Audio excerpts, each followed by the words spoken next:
রাষ্ট্রপতি ভবনে নরেন্দ্র মোদী পদত্যাগপত্র জমা দিলেন। নরেন্দ্র মোদী পুরনো মন্ত্রিসভা ভেঙে দেওয়ার আবেদন রাষ্ট্রপতি দ্রৌপদী মুর্মুর সঙ্গে সাক্ষাৎ নরেন্দ্র মোদীর। রাষ্ট্রপতি ভবন রাইসিনা হিলসে গেলেন নরেন্দ্র মোদী। রাষ্ট্রপতি দ্রৌপদী মুর্মুর কাছে ইস্তফাপত্র এবং নয়া সরকার গঠনের আগে পুরনো সরকার ভেঙে দেওয়ার আবেদন।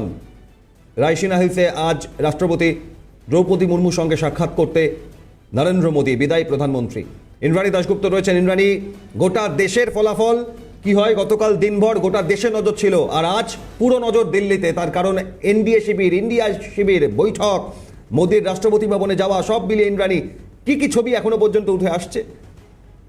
দেখো, আজকে সকালে পিএমওর বৈঠক হচ্ছে, অর্থাৎ প্রধানমন্ত্রীর বাসভবনে পুরো মন্ত্রী পরিষদের বৈঠক হয় এবং সেখানে সিদ্ধান্ত নেওয়া হয় যে মন্ত্রী পরিষদ ডিসলভ করে দেওয়া হবে, অর্থাৎ ভেঙে দেওয়া হবে বিদায়ী মন্ত্রিসভা।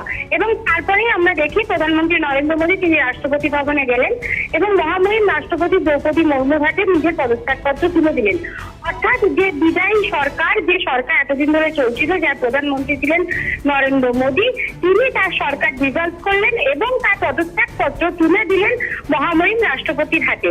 এবং রাষ্ট্রপতি ভবন সূত্রে আমরা যেটা জানতে পারছি, রাষ্ট্রপতি দ্রৌপদী মুর্মু পরবর্তী সরকার গঠিত না হওয়া পর্যন্ত এই মন্ত্রী পরিষদকে তাদের কাজ চালিয়ে যেতে বললেন।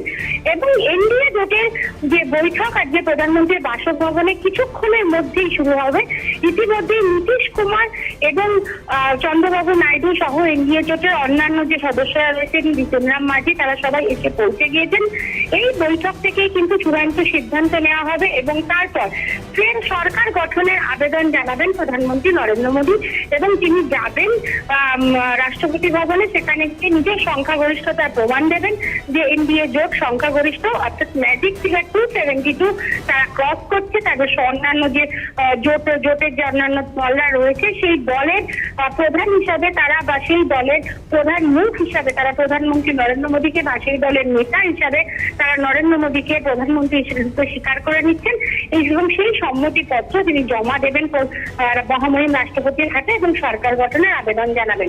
এবং তারপরেই কিন্তু প্রধানমন্ত্রী শপথ গ্রহণের দিনক্ষণ চূড়ান্তভাবে জানানো হবে। এখনো পর্যন্ত বিজেপি সোর্সেসে আমরা যেটা জানতে পারছি, এনডিএ জোটের পক্ষে জেডিইউ এবং টিডিপি এরা দুজনেই কিন্তু পূর্ণ সমর্থন দিয়েছেন। নীতিশ কুমার তিনি সমর্থন দিয়েছেন এবং বিহার সোর্সে আমরা যেটা জানতে পারছি, জেডিইউ সোর্সে তারা একটি ক্যাবিনেট মন্ত্রী এবং দুজন এমওএস চেয়েছেন। এবং একইভাবে চন্দ্রবাবু নাইডু কিন্তু দুজন ক্যাবিনেট মন্ত্রী এবং একজন এমওএস চেয়েছেন।